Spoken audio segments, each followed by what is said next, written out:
So, there's one. There's three. Ação em quem estava. As teorias começaram a surgir rapidamente. Um deputado republicano chegou a Oh my God, what is that? Oi, gente! Estamos aqui de Papo pro Mundo. Eu sou a Elis. Minha gente, hoje nós temos um assunto intrigante. Muitos acreditam, muitos não acreditam. Tem gente que duvida. Tem gente que, olha, vai lá ler muito sobre o caso, que não, como eu. E é um assunto assim que fica na boca do povo. Será que é drone? Será que é balão? O que será que está no ar? Muitas vezes a gente vê e não consegue identificar. São os OVNIs, são os UFOs. Será que existem? Então, para isso, hoje eu vou falar com o Thiago Tiquete, que é especialista em ufologia. O Thiago é editor da revista UFO, ele é diretor nacional da MUFON no Brasil, diretor da Comissão Brasileira de Ufólogos, membro do ICER e membro da CIF. Bem-vindo, Thiago, ao De Papo pro Mundo. Oi, Elis, obrigado pelo convite. É um prazer estar aqui para a gente poder falar um pouquinho sobre ufologia. Nossa, o prazer é nosso. Uma pessoa como você aqui, que um super estudioso sobre o assunto, né? Thiago, eu fiquei muito intrigada, né? E resolvi fazer esse podcast principalmente por conta desse documentário que está na Netflix atualmente. Para quem não assistiu ainda, o documentário chama-se... Gente, um pouco dessa história, como foi isso? Verdade. Era já há um tempinho a produção dele entrou em contato comigo. Vale a pena porque não é só o caso de colares no Brasil. A gente tem casos envolvendo mutilação de gado, a gente tem casos envolvendo OVNIs, que são objetos submarinos não identificados, a gente tem casos envolvendo abdução, contatos com seres extraterrestres e também suas aeronaves. Então, é uma série, na sua primeira temporada, muito interessante. Eu conversei com o Jorge e ele falou que tem contrato para mais alguns anos e para mais algumas séries. Para quem ele é dentro da ufologia e conhece, o George, né, foi o cara que trouxe, lá na década de 80, um tal de Bob Lazar. Bob Lazar, para quem não sabe, é a pessoa que afirma que trabalhou dentro da Área 51, a área secreta, que só nos anos 2000 é que o governo norte-americano confirmou que ela existe, mas todo mundo falava que ela existia, muitas pessoas sabiam onde ela estava e tudo mais, mas o governo nunca tinha afirmado a sua existência. Então ele trouxe o Bob Lazar, que falou que trabalhou com naves extraterrestres, que pesquisou, e inclusive que trouxe informações que só anos depois vieram a público, como o tal do elemento 115. Ai, que coisa, né? E aí, no início, né, do documentário, quando vocês vão lá, mostra as histórias de umas pessoas que foram atacadas. Como que foi isso? Isso me deixou um pouco intrigada. Elas foram realmente atacadas por alienígenas? O que será que eles queriam fazer esse ataque? Bom, Elis, elas foram atacadas. Essas pessoas, a dona Aurora, por exemplo, ela estava lavando a louça do jantar e já estava tendo ataques do chupa-chupa, né, que eram luzes ou até naves, formatos dos mais diversos. Essas luzes, elas disparavam um raio que atingia as pessoas, na grande maioria das vezes as mulheres acima do seio e coxa, e homens no pescoço e coxa. E essas pessoas, quando eram atingidas, elas sentiam uma ardência, uma queimação. E segundo a senhora Aurora, ela sentia como se algo tivesse várias agulhas pinicando ela, furando ela. Naquele momento que a luz estava atingindo ela. É como se fosse um raio laser, assim? Um raio laser, que eles afirmam que dentro desse raio de luz existiam 3 filamentos, 3 fios, 3 agulhas dentro que acertavam as pessoas. E essas pessoas iam parar no médico. Chegavam no médico tontas, enjoadas, passando mal. E quando era feito o exame, descobriam que as pessoas estavam anêmicas. Quer dizer, esse raio, de alguma forma, ele tirava o ferro do sangue dessas pessoas. Nossa. Por isso que o fenômeno ficou chamado como chupa-chupa. Ah. E teve casos de gado também no Brasil ou não? Aqueles gados que eram dessecados, né? Um dos poucos aspectos na ufologia mundial que não ocorreu no Brasil foi mutilação de gado. Não que a gente tenha constatado ou relacionado ao fenômeno ufológico. Aqui, há algum tempo atrás, até anos atrás, a gente não tinha agroglifos, os crop circles, aqueles desenhos nas plantações. Isso Sim. ocorria 99% na Inglaterra, só em 2008 que veio surgir no Brasil primeiro. Os chupacabras também, que acontecia na América Central, na década de 90, chegou ao Brasil também em meados da década de 90. Então, o Brasil, existem todos os tipos de casos ufológicos, com exceção da mutilação de gado, que a gente ainda não tem. Existem alguns casos que as pessoas falam que pode ter sido, mas a gente ainda não tem uma evidência de algo que possa configurar algo como acontece nos Estados Unidos, por exemplo. E agroglifo agora tem casos no Brasil? Temos desde 2008. Aqueles desenhos, o primeiro que apareceu foi em Ipuaçu, em Santa Catarina. Uhum. Isso não foi explicado. Alguns já foram explicados, já desvendamos que foi feito pelo homem. Uhum. Mas alguns aspectos, características de alguns desses agroglifos. É possível o homem fazer grandes desenhos assim nas plantações? Fácil, isso é fácil. Você com uma madeira fincada, um barbante e tábuas, você consegue fazer tranquilamente. E você observar do alto, a figura vai parecer que é perfeita. Assim, super simétrica, mas quando você investiga, o que você investiga no agroglifo não é só a simetria do desenho. Você investiga características físicas e biológicas. Por exemplo, quando a gente fala que a gente tem agroglifos genuínos, são agroglifos que apresentam umas características, por exemplo, você entra com o celular dentro do desenho e você tem o sinal máximo do celular, fora você não consegue pegar. Sério? Você, por exemplo, tenta, e já houve casos de drones tentar voar em cima do agroglifo para filmar, ele não consegue, você não consegue controlar o drone. Outra, o solo dentro do agroglifo, em alguns casos, ele está morto, não existe nenhuma vida microbacteriana nele, ele está estéril, e fora, totalmente normal, cheio de vida. Então são características que se alguém tentar criar um agroglifo, não vai conseguir.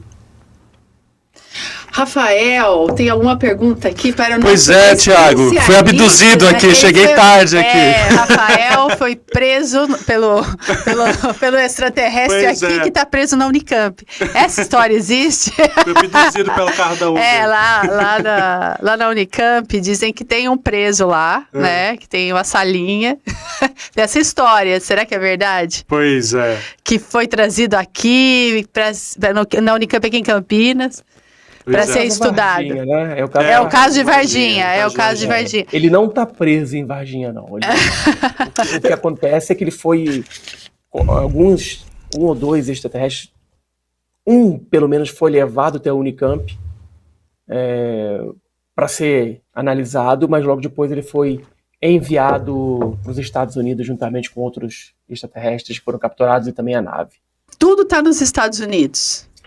Tudo nos Estados Unidos, porque o Brasil, infelizmente, ele não tem o interesse e o recurso financeiro e humano para investigar. A gente teve nas nossas mãos um disco voador, o que caiu em Varginha, um objeto voador, uma nave extraterrestre, que se considera que seja isso. A gente não teve capacidade de manter aqui os seres que foram descritos e vistos no caso Varginha.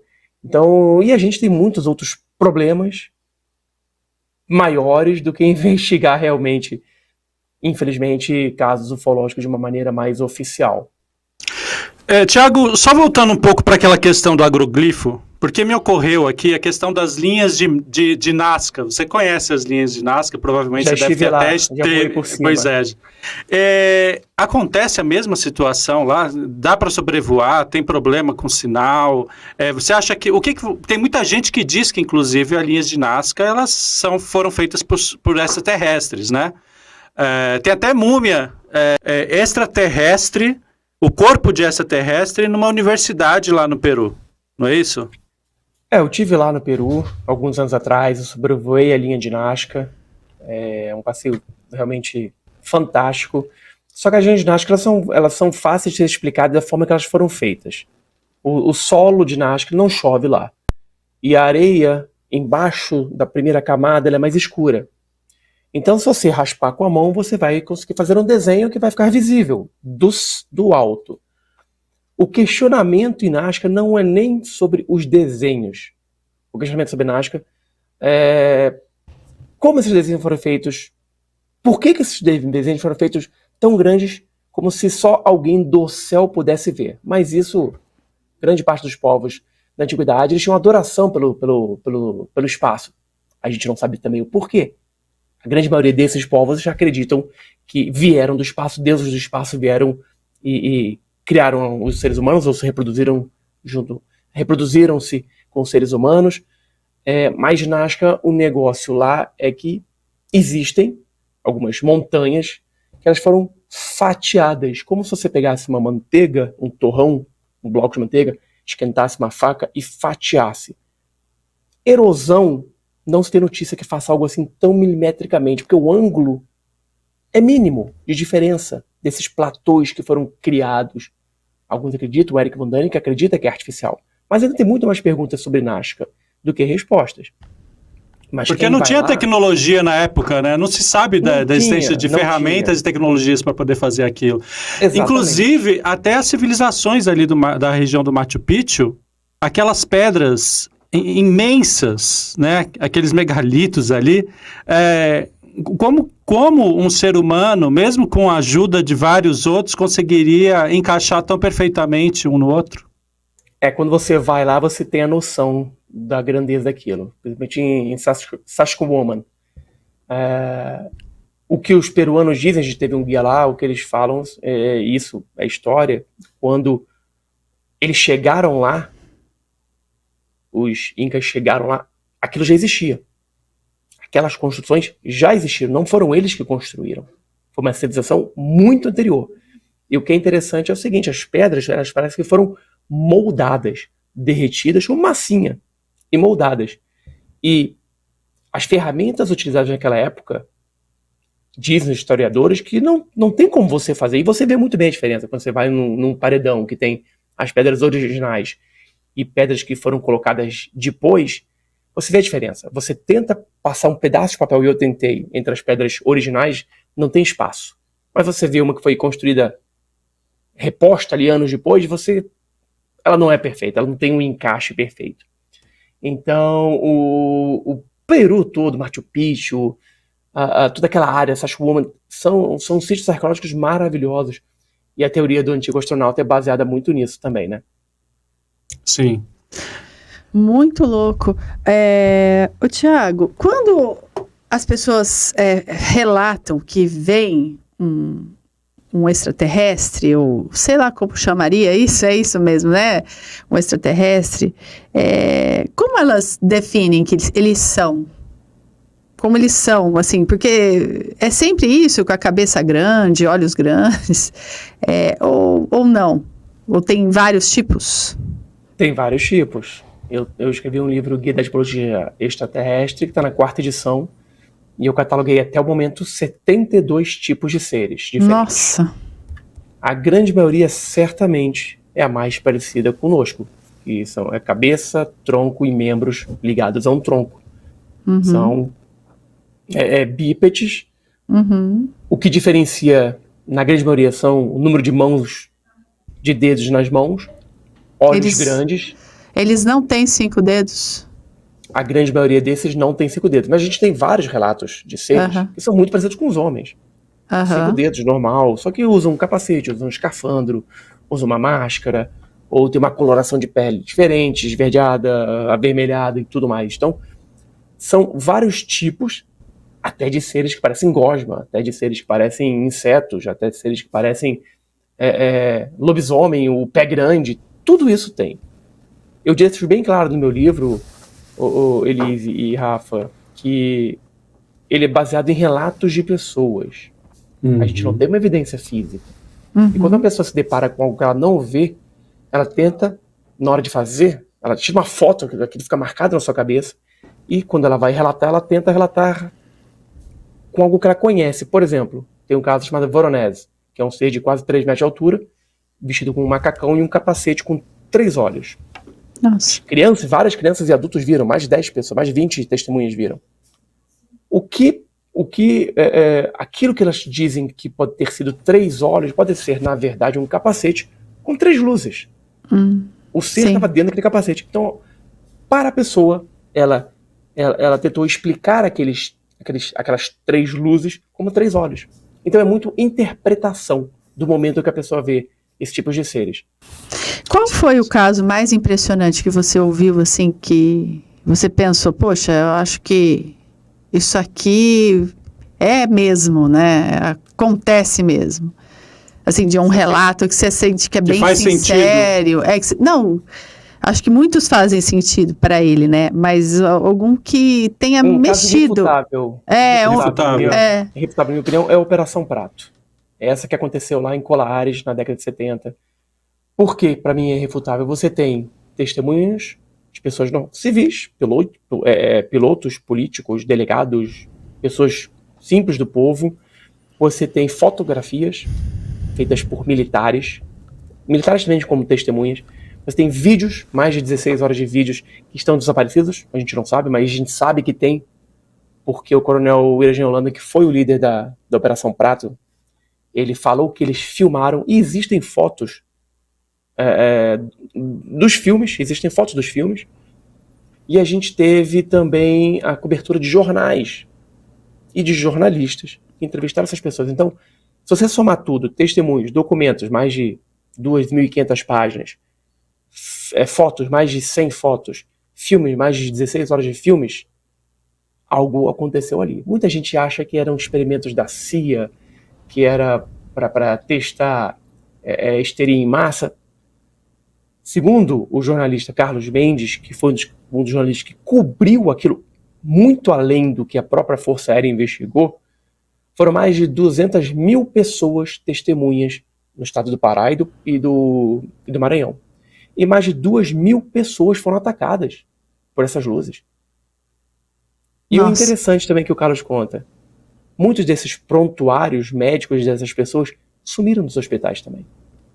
Isso é meio estranho, né? No documentário também ele fala alguma coisa sobre extraterrestres vivendo na água. Foi lá em Belém também? Nessa região? Não.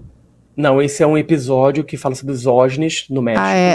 Não foi no México já, né? Aí. Mas existem muitos relatos no Pará, pessoas que falam que seres saíram das águas e foram atrás delas ou apareceram simplesmente.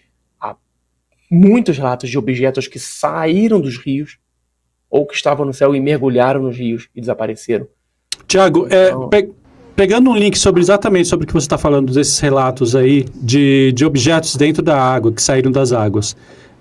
Não há muito tempo, recentemente, foram publicados vídeos, acho que de plataformas de petróleo, avistamentos dentro da água, luzes dentro da água, né? E num local que gerou muito estranhamento. E como é que é?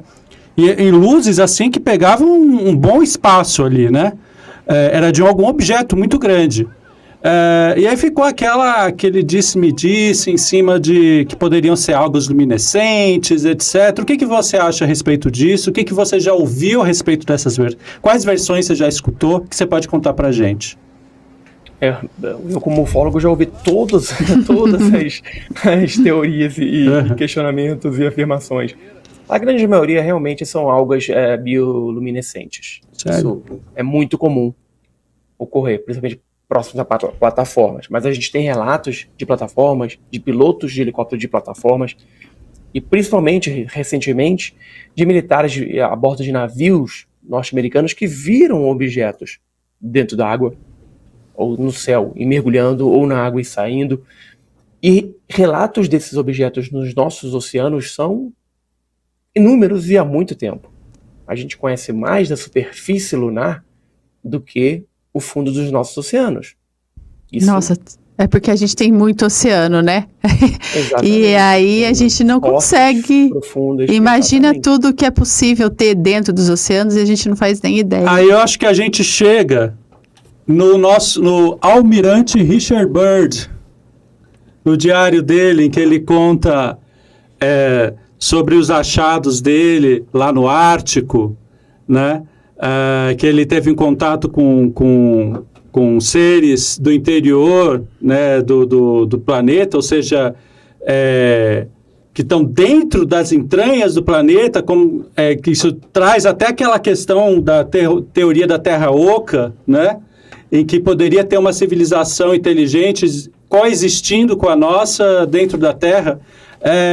O que você pode nos dizer sobre isso?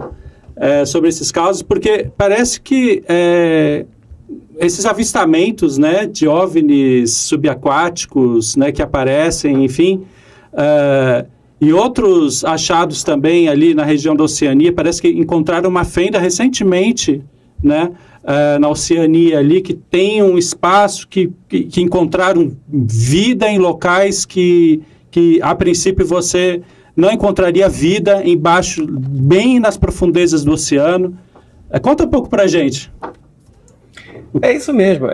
Como eu falei, a Terra é um organismo vivo, né? A gente tem as placas tectônicas que se movem, então criam-se novas ilhas, desaparecem ilhas, criam-se fendas, cobrem-se fendas. E o almirante Richard Evelyn Byrd, ele foi almirante da Marinha dos Estados Unidos e especialista em exploração. Ele fala realmente que ele chegou na Antártida e conversou com esses seres. Eu acho, e aí tem a teoria da Terra Oca, inclusive que quem viveria na Terra Oca, no interior do nosso planeta, seriam os Atlantes, né, que foram a civilização de Atlântida, morariam dentro da Terra Oca. Eu não levo isso muito a sério, não. Sinceramente, eu não acredito. É muito mais plausível para mim que esses objetos, que esses seres, que sejam, na minha opinião, extraterrestres, mas podem ser de outras dimensões, de universos paralelos, do futuro, o que forem. É muito mais plausível para mim que eles tenham alguma base submarina, algum ponto onde eles podem se esconder, porque a gente não consegue captar tudo. É que é muito intrigante, porque esse almirante, ele conta no diário dele que ele viu seres muito altos, né, gigantes, né, não sei se chega a 3 metros de altura, mas eles são muito gigantes, são muito grandes, e recentemente também, olha que louco isso, o Elon Musk disse que chegou a ver pelo Starlink seres grandes, algum ser muito grande ali se movimentando no Ártico. E ele não tem explicação sobre o que poderia ser. Será que não pode ser da mesma civilização aí que o almirante... Eu não posso falar que não pode ser. Que louco isso, né? Não posso falar que não pode ser. Mas essas notícias de internet, a gente carece muito de evidência e fonte. Sim. Por isso que é importante na ufologia a pesquisa de campo, você coletar informações com testemunhas, evidências físicas, evidências materiais, evidências fotográficas ou imagens. Porque o que rola na internet, 99% do que rola na internet é coisa que a pessoa joga ali, inventa e vai fluindo. Um caso muito interessante que aconteceu no oceano foi o caso de Shark Harbor, no Canadá, em 67. Um objeto, ele mergulhou lá em Shark Harbor, na Nova Escócia, na Baía de Fundy, e ele ficou lá parado. E era perto de uma base naval canadense e americana, conjunta. E vários navios foram para lá porque aquele objeto ficou embaixo d'água, eles achavam que podia ser alguma coisa. E aquele objeto ficou lá. Dias depois, um outro objeto também apareceu, mergulhou no fundo, ficou lado a lado com esse objeto. Isso tem documentos. Ficou lado a lado com esse objeto e os dois objetos aceleraram. Quando começaram a chegar outras embarcações, inclusive no submarino, esses objetos aceleraram, saíram da água, subiram para o céu e desapareceram no espaço. Que velocidade? Você tem ideia da velocidade desses objetos? Milhares de quilômetros por hora. É muito rápido, milhares de quilômetros né? por hora. Não era um submarino, não era um navio, não era nada disso. Ou seja, uma tecnologia que a gente não tem, né? A gente não tem. Muita gente fala que o que aconteceu lá no Pará, na Operação Prato, eram aeronaves secretas. Até hoje não tem essa tecnologia de entrar no mar ou no rio e sair e viajar no espaço com a mesma desenvoltura. Isso Pelo menos o que a gente conhece, né? De algo de 70 para cá, a gente deveria saber. Com certeza. Como? Se for de 70 para cá, os Estados Unidos tivesse essa tecnologia, a Primeira Guerra do Golfo acabaria em uma noite. Eles destruiriam a Rússia invadindo a Ucrânia no estalar de dedos, porque é uma tecnologia ultra superior à nossa, então. Com certeza. Tiago, agora falando um pouco do seu trabalho, você é muito chamado, assim, quando existe algum caso, quando você acha que é legal ir a campo? Quer dizer, você costuma fazer isso e vai lá e conversa com as pessoas? Sim. Primeiro a gente faz... Eu, como sou membro da MUFON, eu recebo muitos relatos no site da MUFON, que está no CMS, que é um sistema de catálogo de casos. Isso é até interessante falar para as pessoas, quer dizer, se elas têm algum relato, elas têm um lugar para ir? E como elas fazem isso? O mais simples é você ir no site da revista UFO. Lá no site da revista UFO, www.ufo.com.br, você tem lá, para você registrar o seu avistamento. E esse e-mail chega pra gente. A gente faz um primeiro contato com essa pessoa. A gente tem um formulário de avistamentos, de relatos, a gente preenche. E se a gente não conseguir explicar, a gente tenta direcionar esse caso para algum ufólogo relacionado à revista UFO para investigar. E aí a gente sempre procura a resposta. Nem sempre a resposta a gente encontra, e nem sempre quando a gente encontra a resposta é o que a pessoa gostaria que fosse. Nós gostaríamos também. Mas na grande maioria das vezes a gente consegue explicar o fenômeno que a pessoa viu. Mas você estava falando do site da MUFON, né? Isso. Aí eu recebo os e-mails que chegam do Brasil, eu recebo os e-mails. Tem a Eliane, que é outra pesquisadora de campo também da MUFON, recente, ela fez o curso também e virou pesquisadora de campo. A gente investiga. Para os leigos, o que significa MUFON? Mutual UFO Network. É a maior organização civil de pesquisa ufológica do mundo. Ela foi criada em 1969 e está ativa até hoje, tem mais de 5 mil membros ativos e centenas de pesquisadores de campo em todo lugar do mundo. Então esses pesquisadores, quando recebem esse e-mail que é direcionado a eles para pesquisar, eles têm até 72 horas para começar a investigação, para tentar um contato com a testemunha, e a partir daí se desenvolve toda uma pesquisa de campo. Algumas vezes de vídeo, análise de vídeo ou de foto, outras vezes somente de pesquisa de campo, mas a gente tenta solucionar o relato que a pessoa passa pra gente. A sociedade civil, como um todo, tem acesso, consegue ter acesso a MUFON? Sim, Quem quiser fazer parte também... Exatamente, pode fazer parte da MUFON, entra www.mufon.com. O site vai estar em inglês, mas o browser do seu computador automaticamente já atualiza traduz para o português. Você pode fazer parte da MUFON simplesmente como associado, e aí você ganha o e-journal, que é a revista MUFON mensal, você recebe em inglês, mas pode ou você pode fazer o curso de pesquisador de campo. E você entra na MUFON, é capacitado, ganha conhecimentos e um padrão para investigação de casos.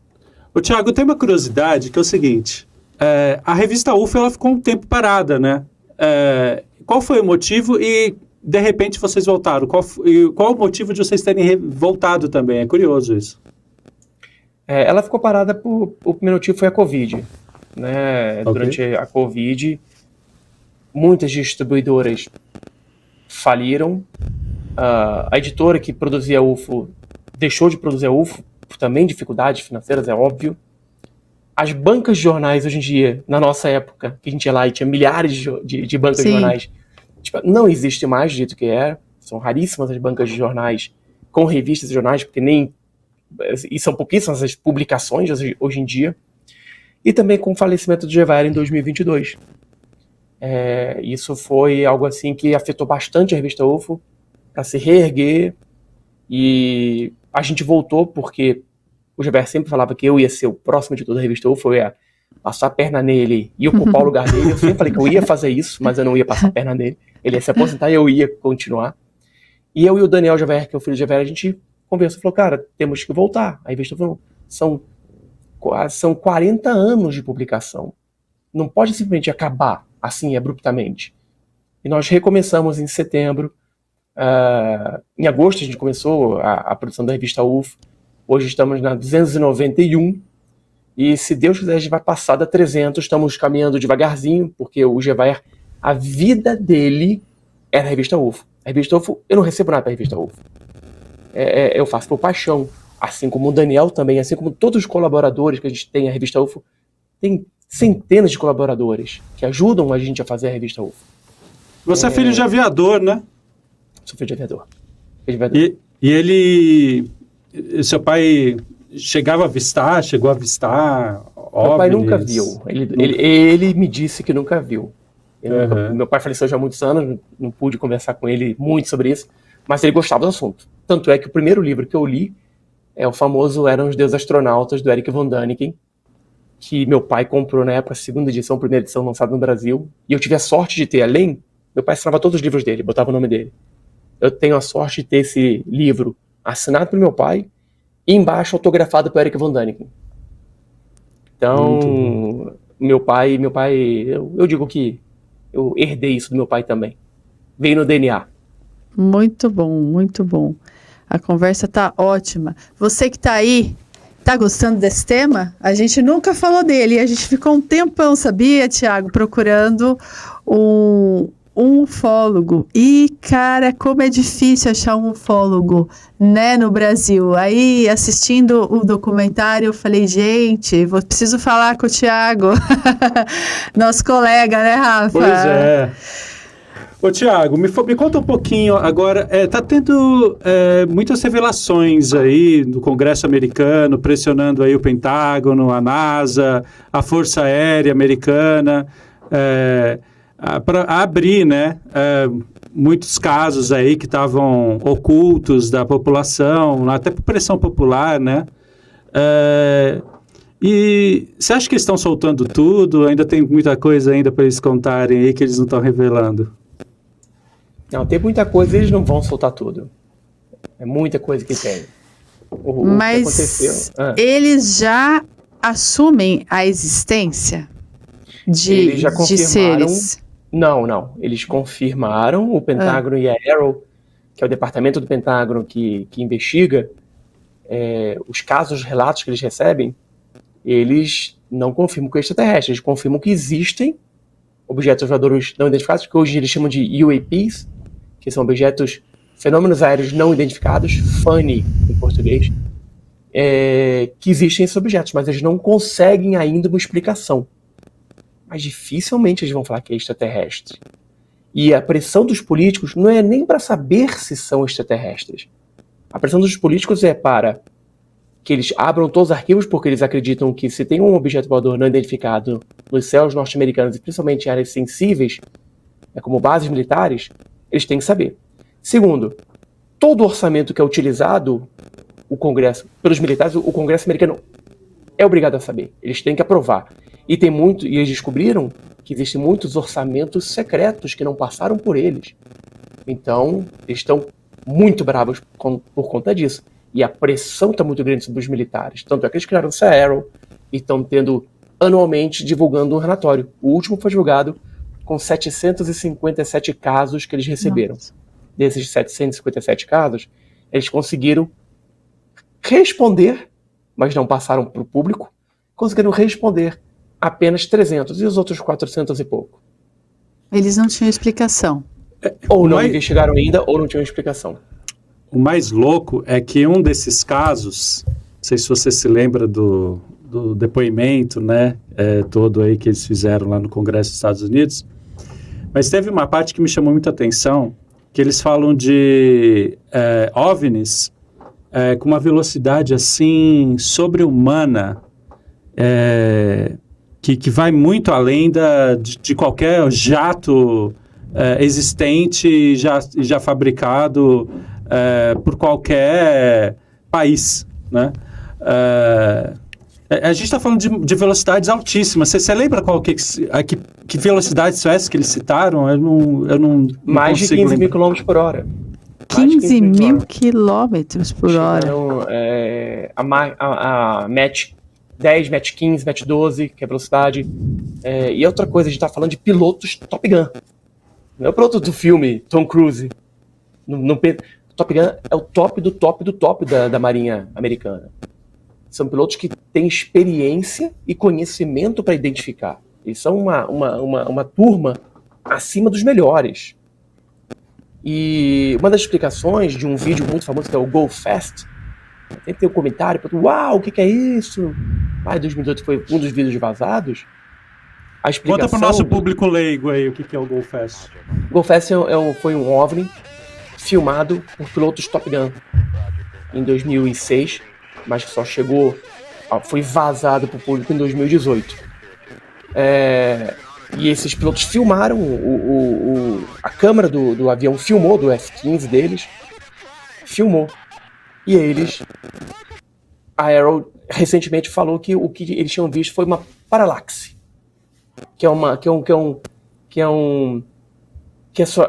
a sua visão engana você pela velocidade, ela enganou. Foi um truque da sua vista, da sua visão, que enganou você. Só que a câmera pegou. Os caras viram pessoas que estavam no navio da onde esse pessoal decolou, que foi o USS Theodore Roosevelt. Eles viram durante alguns dias antes e depois esse objeto. Então eles explicaram como paralaxe. É algo que o pessoal não está engolindo, não. Então os caíram em cima disso. E foi divulgado esse vídeo? Esse vídeo é amplamente divulgado. É fácil de achar no YouTube? É um que eles fecham assim e vão perseguindo a nave, que passa do lado lá no alto, né? Ela vai rápido, exatamente. E eles conseguem fechar. Isso. Né? Tem um gimbal e tem o Go Fast. E tem o Tic Tac, que é tipo uma pastilha. Que esse aí, o objeto parecia uma pastilha. E os pilotos que viram, o objeto passava do lado deles, estava em cima do oceano, subiu e desapareceu. Agora, o que a Arrow não conseguiu explicar é que os pilotos e quem estava na tripulação, que estava no navio, eles viram esses objetos, cada um à sua vez, nos seus relatos, nos dias que foram vistos, eles simplesmente caíram do céu a uma velocidade espantosa de milhares de quilômetros por hora. Caíram e pararam em cima do oceano. Paralaxe não faz isso. Então são explicações que eles estão dando que não está convencendo quem realmente investiga. Tá difícil de explicar, não é? Tá difícil de explicar e tá difícil de engolir. Eu tenho um amigo cético demais e ele fala que é tudo drone. Não é possível um negócio desse ser drone, né? Se existirem a grande maioria dos OVNIs que a gente vê, a gente consegue explicar como Starlink, satélites e drones. Mas não existe drone com essa tecnologia de mergulhar no oceano, subir, descer, ir mais rápido que um F-15, um F-18, isso é impossível. É muito louco que eu e Elisângela, a gente teve um avistamento em momentos diferentes, né? Parecido. Em locais diferentes e de algo que é muito semelhante. Né? Mas conversei com ele aqui antes e ele já disse que não é, Rafa. Não é? Acho que é. Acho que Conta não aí pra gente o que a gente viu eram luzes piscando no céu, não é isso que você viu? E ela subia ou ela se mexia também? Só que elas sobem na vertical, essas luzes piscando. Depois a gente vai pôr no vídeo isso. Na horizontal. Eu vou deixar aí para vocês verem. Eu vou jogar aí no vídeo para vocês. Eles sobem na vertical, depois ele começa a ficar na horizontal e a distância entre um ponto de luz e outro é muito louco. Você consegue enxergar um início e um fim, sabe? de luzes piscando nesse processo aqui, né? Na horizontal. Né? Isso que me chama muita atenção. Ou seja, ele começa na vertical, depois ele fica na horizontal. Como explicar isso? O que eles me falou, e eu achei que fosse um balão com uma cangalha, se tivesse pendurado e as luzes piscando. Isso mas na horizontal? Mas quando sobe, como você falou, sobe e fica na horizontal, tem que analisar o vídeo, tem que ver tudo mais. Pode ser satélite, pode ser impressão, pode ser a curvatura da Terra que pode dar a impressão que está se mexendo, mas se ele ficou, aí tem que ver o tempo que ele ficou. Tem que ver o vídeo, tem que ver o local, tem que ver o dia, tem que ver a hora. E pessoas diferentes, de locais diferentes. No mesmo momento que eu gravei, tinha pessoas que moram nos prédios dos redores também, gravaram. Isso aconteceu o dia que eu vi também. Aconteceu. Outras pessoas vizinhos meus gravaram. De outros locais. Drones. Por exemplo, mas drone chegando lá na estratosfera? Na estratosfera? Então, hoje tem show de drones, né?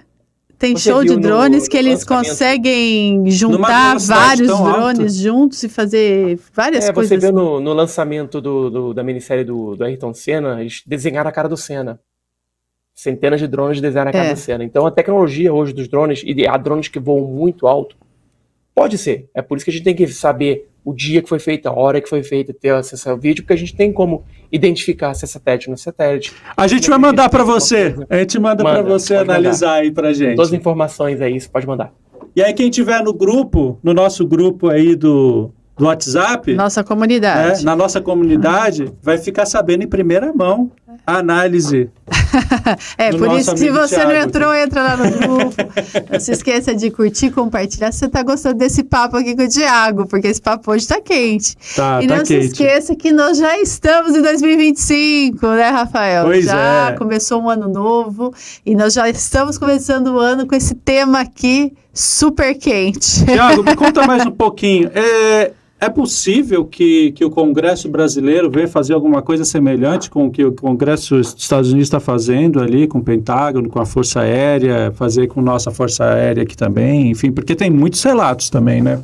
Tem muita coisa escondida que precisa ser dita, né? Isso a CBU, a Comissão Brasileira de Ufólogos, junto com a revista UFO, a gente tem feito desde 2005. A gente lidera uma campanha chamada UFOs, Liberdade de Informação Já, que a gente já endereçou ao presidente da República, a vários presidentes da República, a ONU, a embaixadores, a ministros das Relações Exteriores, a líderes do governo, no Senado e na Câmara. Desde 2005 a gente tem feito esse trabalho, é um trabalho de formiguinha. A gente utiliza a Lei de Acesso à Informação para buscar detalhes e pedir detalhes e documentos que estão sendo mantidos sobre sigilo. Por exemplo, a gente busca documentos sobre Operação Prato, a gente busca documentos sobre Varginha, a gente busca documentos sobre a Noite Oficial dos Obras, mas é um arcabouço difícil de chegar. Não existem muitos interesses em que esses documentos sejam revelados ao público. E a gente tem feito isso em 2000 já esteve no Condabra, em 2013, em 2007. Estivemos no Ministério da Defesa em 2013 com grupos representantes das 3 Forças Armadas. Estivemos numa audiência pública em 2022, comemorando o Dia Internacional da Ufologia, numa audiência pública, e levamos também lá nossos pleitos. Estamos organizando também uma audiência pública numa comissão, na Comissão de Defesa, na Câmara dos Deputados. Então a gente tem buscado. A gente está pressionando também. Não temos ainda, vamos dizer, a força do apoio da sociedade, da imprensa, como tem nos Estados Unidos, mas a gente está no mesmo caminho e começamos antes deles essa busca por informação. Por enquanto não existe nenhuma perspectiva, né? Pelo visto ainda de chegar a esse ponto, né? Vamos ficar de olho nos UFOs, viu, Thiago? E se você quiser manter o contato com a gente vai ficar super feliz de saber todas as novidades, as notícias, casos novos, porque aí a gente pode vir aqui e contar para o nosso público. Eu tenho certeza que eles vão adorar saber. E eu tenho certeza que você é o cara que vai saber tudo em primeira mão aqui no Brasil, né? Será uma honra. E o site da revista UFO tem todas as informações diárias, lá tudo que acontece tem lá também no site da revista Hoje a revista UFO está praticamente online, é isso? A gente tem ela online e tem também impressão física. Ela também está sendo vendida fisicamente. Ah, que Você legal. entra no site da revista UFO, que você tem lá também a opção de comprar a revista UFO impressa também. O online é para atender uma demanda que hoje apesar de eu ser um cara que gosta de papel, mas é a demanda atual que se tem. Você precisa ter a forma digital até para poder dar acesso a pessoas, a brasileiros ou quem fala língua portuguesa, ou quem gosta de ufologia, ter acesso no exterior, é só mandar por e-mail. E a impressão física, porque eu prefiro a física, também eu gosto, como eu falei. E muita gente também gosta. Então a gente tem essas duas opções para atender ao público jovem, que está entrando agora na ufologia, que é mais antenado nisso. Super, os jovens são ligadaços nesses assuntos, então, né? Essas duas opções, rápida, que é em PDF, que é online, e tem a física também, para quem é mais velhinho como eu. Como nós. Tiago, diante de tantos casos que a gente tem aí, aqui no Brasil, sobretudo, qual que mais te intriga? Qual que você, tipo, nossa, esse daqui realmente merece uma atenção? Operação Prato, como eu já falei. A Noite Oficial dos OVNIs no Brasil também. Fora do Brasil, Varginha, claro. Varginha também é algo que Varginha ainda tem um potencial enorme ainda para ser desvendado. Enorme. E o pessoal está fazendo isso, Pacatini fazendo isso, Petit fazendo isso. O Marco Aureliel fazendo isso, são pesquisadores do caso mesmo, principalmente o Pacatini e o Petit, que estão lá desde o início.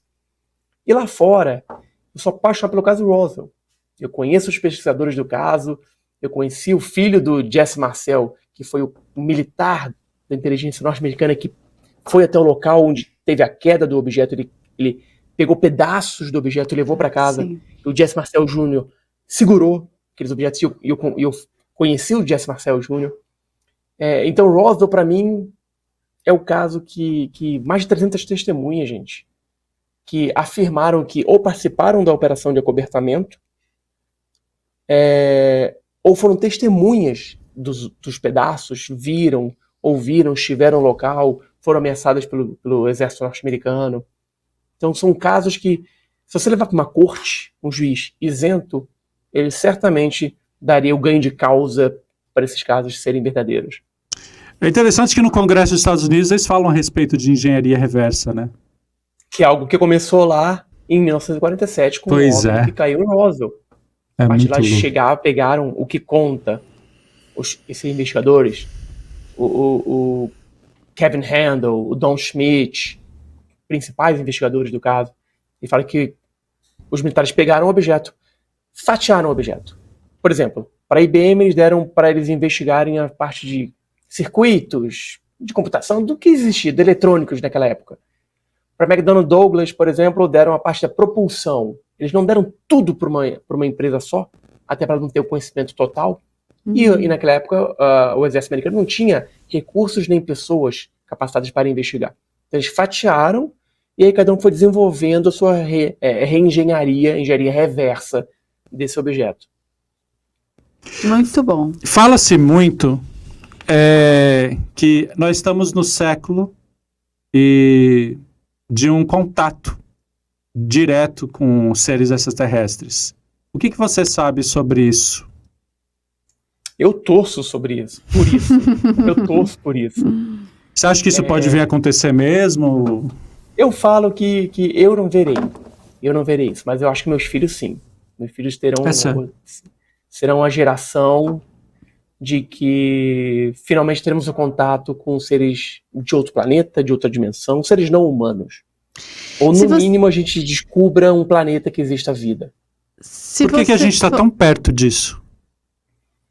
Porque eu acho que a nossa tecnologia está cada vez mais avançada, o que nos permite não ainda viajar pelo universo, mas nos permite a olhar mais fundo no universo. Se você se perguntar por que talvez eles queiram fazer um contato, ou o que eles gostariam com a gente, o que eles querem com a gente, que é uma pergunta pertinente, né? Se você imagina o quê? O que você imaginaria por tudo que você ouviu e viu e sabe sobre? Você tem uma ideia? Primeiro, eu acho que eles não querem fazer contato com a gente. Tá. Se quisessem, já teriam feito. Tá bom. Lá no passado foi feito, na década de 60, já teve a grande maioria dos casos era de contatos com seres. Desculpa. Eram contatos com seres. Não abdução, contatos. A partir da década de 80, 90, começaram as abduções. Eles começaram a pegar seres humanos para alguma coisa, botar implante, não se sabe o porquê colocava implante, alguns levantaram a hipótese de analisar a gente mesmo, de ver o nosso comportamento. Hoje eles podem estar aqui vigiando a gente, mas também para ver o nosso comportamento. É exatamente o que nós fazemos, e as pessoas não gostam que eu falo isso. Exatamente o que nós fazemos com nossos ratinhos de laboratório. E também nós, quando descobrimos uma tribo, qualquer tribo que nunca teve contato com o homem, o que a gente faz? A gente evita o contato com essa tribo. Primeiro, para não passar nossas doenças. Uma gripe mata todo mundo, extermina aquela tribo. E outra coisa, a gente não quer influenciar aquela cultura. Pode ser que eles estejam pensando nisso também. Não querem influenciar a nossa cultura, quer ver como a gente se desenvolve como ser humano. E também podem pensar que, bom, se a gente chegar lá, a gente vai passar uma gripe galáctica que vai exterminar o planeta Terra. Então, a gente não sabe o objetivo deles. A gente só pode criar teorias para tentar explicar isso. Tem a teoria de que nós fomos colocados aqui por eles, né? Nós fomos criados, né? Os seres que existiam aqui tiveram o DNA alterado para chegarmos onde chegamos hoje. Mas isso também é aquela teoria dos antigos astronautas. Eu adoro essa teoria. Mas eu ainda acho que ainda falta muito, tanto para a gente falar que a evolução humana seguiu o caminho certo, quanto para a gente falar que a evolução humana teve ali uma aceleração artificial. O que eu acredito, isso baseado em relatos de milhares de civilizações do passado que já existiram, todas elas têm um ponto em comum. Todas elas falam que deuses vieram do espaço e ou criaram um ser humano, ou se relacionaram com seres humanos e aí criou-se uma nova raça. Então, se todas essas civilizações de lugares diferentes falam a mesma coisa, eu acho que é algo que a ciência deveria olhar com mais respeito, mais seriedade quanto a essas possibilidades. Eram os deuses astronautas, né? Eram os deuses astronautas, é uma pergunta até hoje não respondida. Muito bem, minha gente. Se você gostou desse tema, escreve aí, porque quem sabe o Thiago não conversa com a gente uma próxima vez, não é? Não acredito, acabou. O tempo acaba porque esse rápido. Assunto tem muito o que falar. Muito. E aí é isso. Você gostou? Escreva, comente, compartilha, curta, manda para os amigos, porque hoje ele mandou aqui um monte de informação pra gente, que tá todo mundo surpreso aí. Se você não assistiu o documentário, eu acho que vale a pena assistir. Se informe aí de todos os vídeos, né, que tem, porque aí você tira dúvida aí e manda pra gente, não é isso, Rafa? Isso aí, entra no nosso grupo no WhatsApp, tem lá na bio, lá do nosso Instagram. O Instagram tá aqui, você sabe que é só entrar ali na nossa comunidade e ficar por dentro de tudo que a gente está fazendo. Com muita informação, hein? Pois é. Gente, muito obrigada, Thiago, pela sua presença. Foi um prazer enorme ter aqui nesse fim de tarde. Um ótimo começo de ano para você. Para você também, um ótimo começo de ano, para todo mundo, e que seja um ano aí muito bom. Obrigado pelo convite, que seja 2025 maravilhoso para todos e quem sabe com mais revelações ufológicas. Quem sabe? Vamos estar ligados aí. Vamos estar ligados. Tá todo mundo ligado. Obrigada, gente. Tchau, até. Tchau, até.